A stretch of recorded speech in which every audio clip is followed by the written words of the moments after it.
अनमोल वचन अखिल भारतीय संत मत सत्संग के संस्थापक और गृहस्थ में आनंद योग के जनक परम संत महात्मा परम पूज्य श्री यशपाल जी महाराज अर्थात परम पूज्य भाई साहब जी द्वारा प्रतिपादित इन अनमोल वचनों का पालन करना अति आवश्यक है।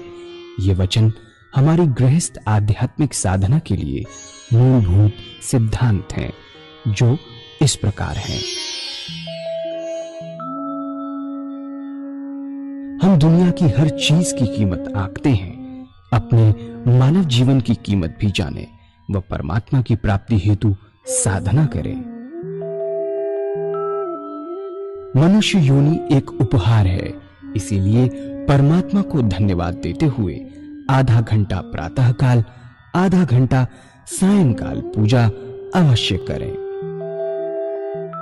सत्संग, सतनाम व सद्गुरु को प्राथमिकता देते हुए इसी के आधार पर ध्यान योगाभ्यास अवश्य करें व गृहस्थ के कार्यों को परमात्मा का कार्य समझकर उसी की याद में संपन्न करें। हर समय ये ध्यान रहे कि गुरु कृपा द्वारा परमात्मा की पवित्र सत्ता का हमारी आत्मा में वास है, अतः मन में निरंतर अपने इष्ट देव का जाप करें।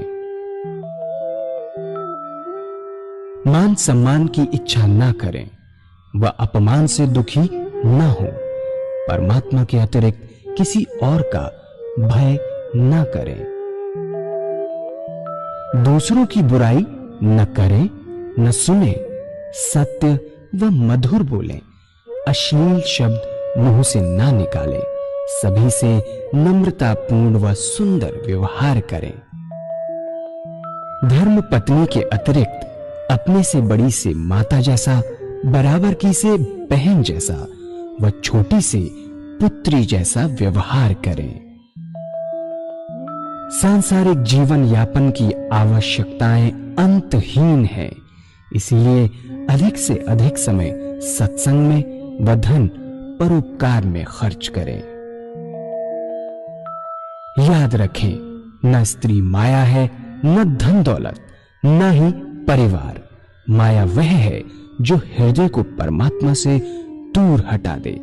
अतः निरंतर सत्संग और सद्गुरु की शरण में रहने का प्रयास करें। भोजन अपने इष्ट को अर्पण कर प्रसाद रूप में परमात्मा की याद में करें। रात्रि में सोने से पहले अच्छे बुरे कार्यों का आत्मनिरीक्षण कर उसका समुचित पश्चाताप करते हुए ध्यान करें व प्रभु की गहरी याद में ही विश्राम करें। परमात्मा तू ही है, तेरी इच्छा पूर्ण हो।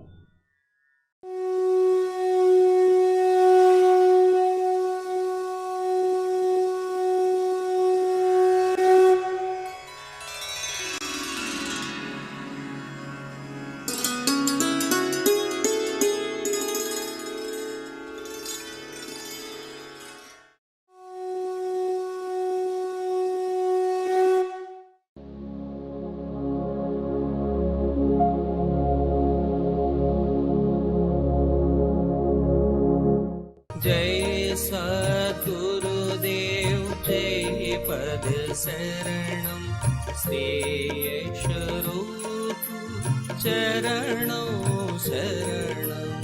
जय सद्गुरुदेव जय पद शरणम श्री स्वरूप चरणों शरणम। और जब हमें अनुभव हुआ कि हम क्या हैं, हमें अपना वास्तविक स्वरूप नजर आने लगता है। क्या कि हम और गैर नहीं हैं, सब हम ही हैं। जितने ऊंचे संत हुए उनका अंतिम निष्कर्ष यही रहा।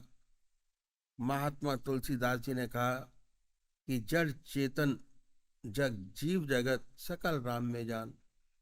सूरदास जी को हर प्राणी में, पशु में, लता में, वृक्षों में भगवान कृष्ण नजर आते थे। ईसा ने कहा कि अपने पड़ोसी को भी अपनी आत्मा की तरह प्यार करो। लेकिन कब होगा? जब तक नहीं हो सकता, जब तक अनुभव ना हो कि हम सब हम ही हैं। इस अनुभव के लिए पूजा बहुत जरूरी है। अब पूजा का क्रियात्मक तरीका हमारे महर्षियों ने बताया कि एक तरफ मन को लगा दीजिए, वह विचार शून्य हो जाएगा। और अगर ऐसे ही विचार शून्य की कोशिश करेंगे तो नहीं होगा, अति कठिन है। यदि मन विचारों से शून्य होगा तो उसका सीधा संबंध आपकी आत्मा से हो जाएगा। सुंदर सुंदर भाव पैदा होंगे। फिर आप चाहेंगे कि संसार में जितने लोग हैं सब आनंद से रहें, सब सुखी हों, दुख संसार से मिटे। दूसरे की सेवा करने के लिए आप अपने जीवन को न्यौछावर कर देंगे। साइंस और टेक्नोलॉजी ने बड़ी भारी तरक्की की है। चंद्रमा पर पहुंच गए, मिट्टी खचोट लाए वहां से, सबने देखा। इस उन्नति का नतीजा ये क्या है कि हम अपने मन को आराम नहीं देते, रेस्ट नहीं देते। हम ऋषियों के बताए मार्ग पर नहीं चलते। इसलिए जितनी हमारी प्रवृत्ति है सब पशुवत है, और मनुष्य के एक भी गुण हमारे अंदर नहीं है। इसलिए आज क्या है, हर देश हथियार बना रहा है, बड़े बड़े हथियार, अणु बम, मिसाइल, जहरीली गैसें और क्या क्या नहीं, एक के एक खतरनाक हथियार। किस लिए? मनुष्य का दुश्मन कौन हो सकता है? यही शरीर, शेर, चीते। इसके लिए तो बंदूक काफी है, एक राइफल बहुत है। इन सब की क्या जरूरत है? मनुष्य को मारने के लिए, हमारी अपनी मनुष्य जाति को बर्बाद करने के लिए, अपने को मारने के लिए आज आंकड़े ऐसे हैं, ऐसे भयंकर हथियार बन के तैयार हो चुके हैं। अगर गलती से भी चल जाए और इन सब हथियारों का इस्तेमाल हो जाए, आज दुनिया के जितने मनुष्य मात्र हैं उन्हें 40 बार जन्म लेना पड़ेगा, तब ये हथियार खत्म होंगे। और इन पर पैसा कितना खर्च है? बहुत ज्यादा। अगर सारे पैसे को एक कर लिया जाए तो आज दुनिया की शक्ल बहुत ही बदल जाए। ये पृथ्वी स्वर्ग हो जाए। कोई आदमी बगैर काम का न रहे, ना कोई बगैर घर बार का। इतनी सुंदर हालत हो जाए। पृथ्वी को स्वर्ग बनाया है। जितने एस्ट्रोनॉट हैं जिन्होंने उड़ानें भरी हैं, कहते हैं कि सबसे सुंदर पृथ्वी जो है वो अर्थ है। तो भगवान ने स्वर्ग बनाया, लेकिन हमने इसे नर्क से बदतर बना रखा है। युद्ध का पता नहीं कब छिड़ जाए। आइंस्टाइन ने बहुत सुंदर लिखा है कि जिस बूते पर हम आज चंद्रमा पर यह कहाँ कहाँ पहुंचे हैं, उसने लिखा है कि मैं नहीं जानता दुनिया का तीसरा विश्व युद्ध कैसे होगा, पर पूर्ण रूप से जानता हूं अगर चौथा विश्व युद्ध हुआ तो डंडे और पत्थरों से होगा। बिल्कुल सही लिखा है। अगर एक दफे छिड़ गई, चाहे गलती से ही, सबका सफाया। दुनिया की बहुत बुरी हालत है, लेकिन सब अपने अपने अहंकार में पूर्ण रूप से चूर हैं। वजह यही है कि हम ऋषियों महर्षियों के बताए हुए मार्ग को भूल रहे हैं। तो हम देखते हैं कि भगवान आपकी पूजा का भूखा नहीं, अपने विकास के लिए, मनुष्य मात्र की भलाई के लिए, संसार की भलाई के लिए यह पूजा परम आवश्यक है, बहुत जरूरी है। कहा है कि जब मन को नींद आ जाती है, आत्मा को भी नींद आती है। कहा है कि जब मन को नींद आ जाती है और रूह भी गाफिल होती है, तब मैं अकेला होता हूँ और यार की महफिल होती है। जब मन सो गया, आत्मा के अंदर लय हो गया, आत्मा भी सोती है, तब परमात्मा का दिव्य दर्शन होता है, सच्चा ज्ञान प्राप्त होता है। तब पूजा बहुत आवश्यक है। अगर सच्चा विकास चाहते हैं, संसार का हित चाहते हैं, दुनिया का हित चाहते हैं, अपनी मनुष्य जाति का हित चाहते हैं, तो पूजा करना बहुत आवश्यक है। आप अपने मन को रेस्ट दीजिए, मन को रेस्ट देना पड़ेगा। हमारे ऋषियों ने, मैं ऋषियों ने इस बात को जाना और इस बात पर जोर दिया कि हर मनुष्य को आधा घंटा सुबह, आधा घंटा सायंकाल संध्या वंदना अवश्य करनी चाहिए। हमारे ऋषियों ने, महर्षियों ने बताया कि चाहे आप गृहस्थी हो या सन्यासी, कोई भी, आपको आधा घंटा सायंकाल, आधा घंटा प्रातःकाल, ये 2 समय निश्चित कर दिए। और हमारे महर्षियों ने, हमारे देश में 99% लोग ऐसे हैं जो परमात्मा को मानने वाले हैं और ईश्वर को मानने वाले हैं और अपने किसी न किसी ढंग से पूजा करते हैं। बहुत से लोग तो आधा घंटे से ज्यादा भी करते हैं। यदि हम उनसे पूछें कि इस पूजा का क्या लाभ, तो 2-4 बात बताने के खामोश हो जाते हैं। पहली बात यह कि हमारे घर में मंदिर है, हमारे दादाजी पूजा करते थे, हमारे पिताजी पूजा करते हैं और हमारे देखा देखी हमारे बच्चे भी पूजा करते हैं। गॉड फियरिंग है, ईश्वर परस्त हैं, अच्छा है। और आप इससे ज्यादा क्या चाहते हैं? अगर हम उनसे पूछें कि इससे कोई आंतरिक लाभ हुआ, तो ऐसे बहुत कम लोग होंगे जो कहेंगे हुआ। इन संतों ने कहा कि हम एक ऐसा तरीका आपके सामने रखते हैं, अगर इस तरीके से पूजा करेंगे आपको विशेष लाभ होगा, जिसे हर कोई अपना सके। ऐसा तरीका बताया, चाहे किसी भी मजहब का मानने वाला हो, किसी भी धर्म का अनुयायी हो, ऐसी बात बतलाई और वो तरीका मैं आपके सामने रखता हूं। संसार में हर मजहब में 2 प्रकार के व्यक्ति हैं, एक साकार पुजारी और दूसरे निराकार। बहुत पुराने जमाने से चले आ रहे हैं, नई बात नहीं। इनमें आपस में झगड़े भी होते हैं, वाद विवाद भी होते हैं, लेकिन ये सब होते आज तक दोनों कायम हैं। आज आपको साकार पुजारी भी नजर आएंगे और निराकार पुजारी भी। बात ऐसी है कि मनुष्य का स्वभाव कुछ ऐसा ही है। किसी को चेहरे से प्यार होता है, शक्ल से प्यार होता है, और कुछ को शक्ल से प्यार नहीं होता। जो जिन्हें शक्ल से प्यार है वो साकार पुजारी, और जिन्हें शक्ल से प्यार नहीं वो निराकार। इन संतों ने दोनों के लिए रास्ता बताया। जो साकार पुजारी है उनका प्रथम कार्य एक इष्ट का निश्चित करना। एक इष्ट को माने, एक इष्ट को जाने। और वो कौन सा? जिसको आपकी आत्मा कबूल करे। जिस इष्ट को आपकी आत्मा कबूल करे, जो परमात्मा का नाम आपको प्यारा लगे, उसको पकड़े। जो मूर्त आपको सबसे ज्यादा सुंदर और अच्छी लगती है, उसको पकड़ें। आप अपनी आत्मा से पूछिए कि परमात्मा की कौन सा मूर्ति, कौन सा स्वरूप जो आपको सबसे ज्यादा प्यारा लगता है, जिसमें भगवान की सबसे ऊंची भावना डाल सकते हैं, उसे अपनाइए। उसे अपना इष्ट माने, उसी की पूजा करें, उसी का ध्यान करें, उसी को याद करें। कभी बदले नहीं। ऐसा ना करें कि आज आप राम की पूजा करें, कभी कृष्ण की, कभी माँ की, कभी देवी की। अगर रोज रोज बदलेंगे तो इसका विशेष लाभ आपको नहीं होगा। क्या है? जो पूजा का मकसद है हमारा, वो चित्त की एकाग्रता प्राप्त करना है, कंसंट्रेशन ऑफ माइंड। और उससे ऊपर उठें तो मैं कहूंगा कि विचार शून्य अवस्था प्राप्त करना, जिससे आपको परमात्मा का दिए हुए शरीर का असली आनंद प्राप्त हो सके।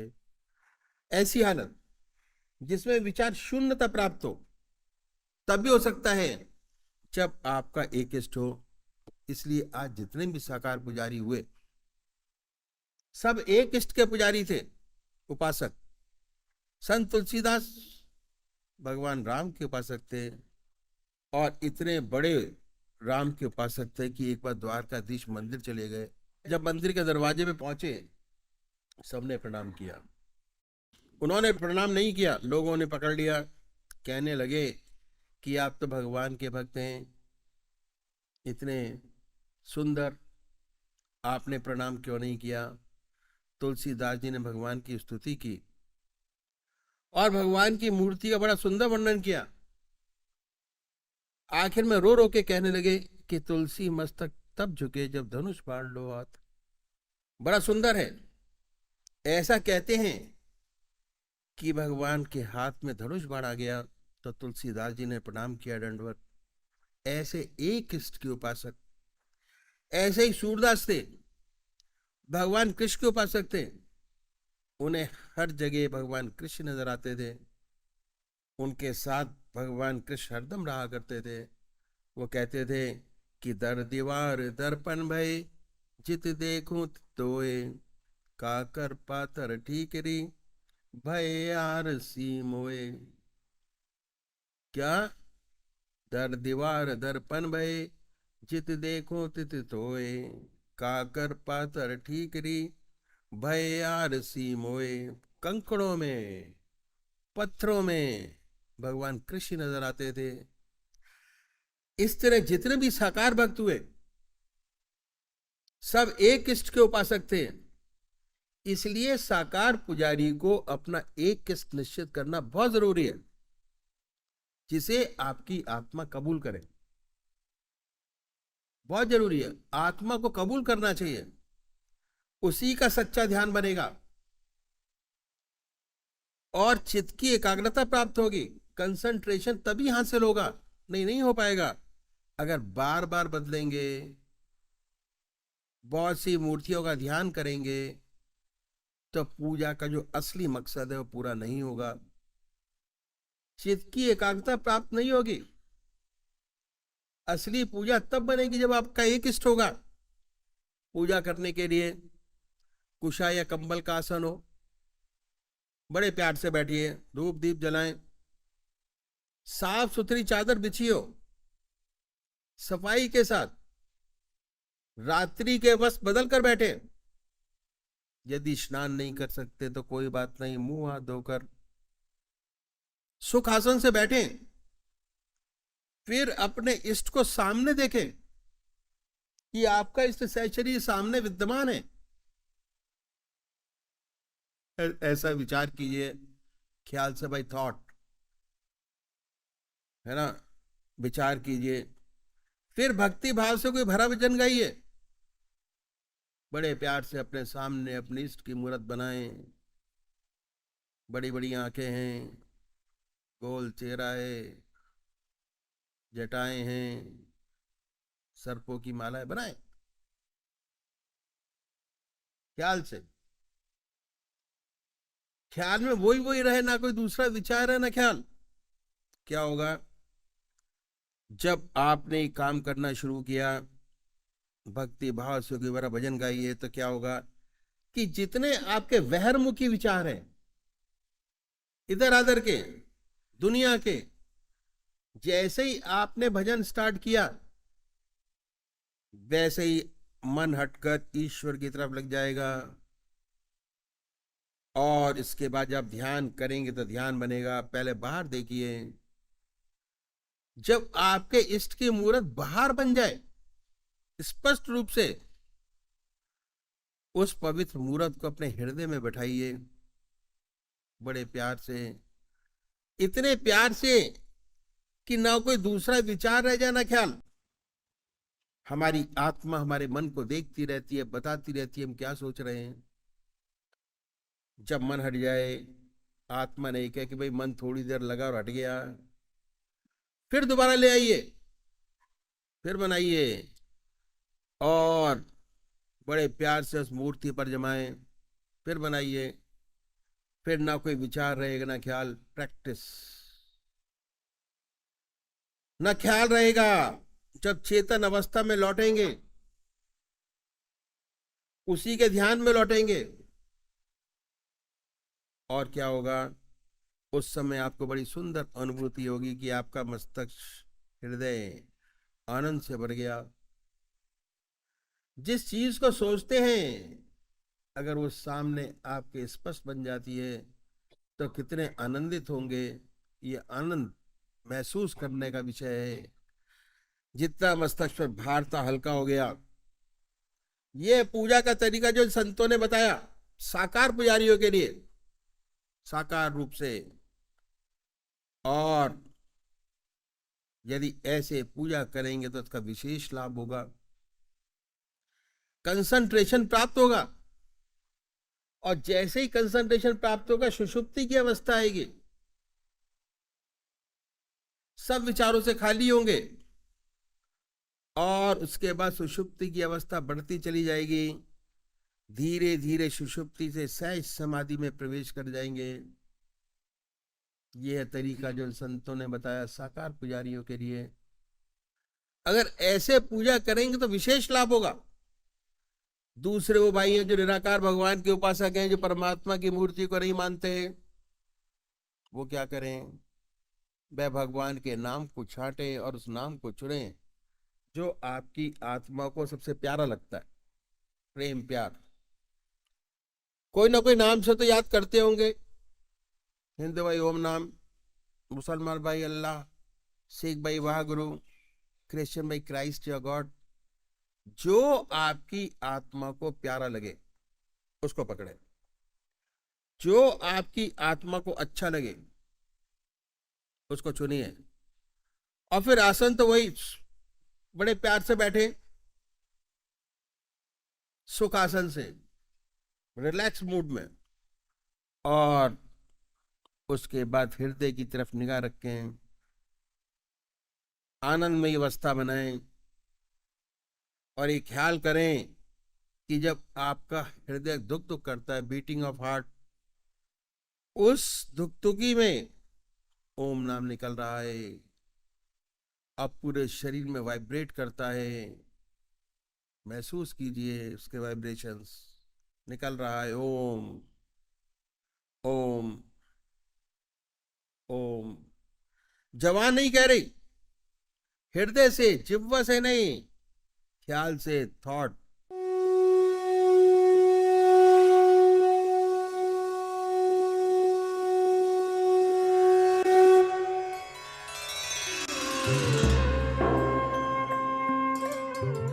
ध्यान योग के कार्यक्रम आनंद योग से निशुल्क जुड़ने के लिए संपर्क करें 9810239677।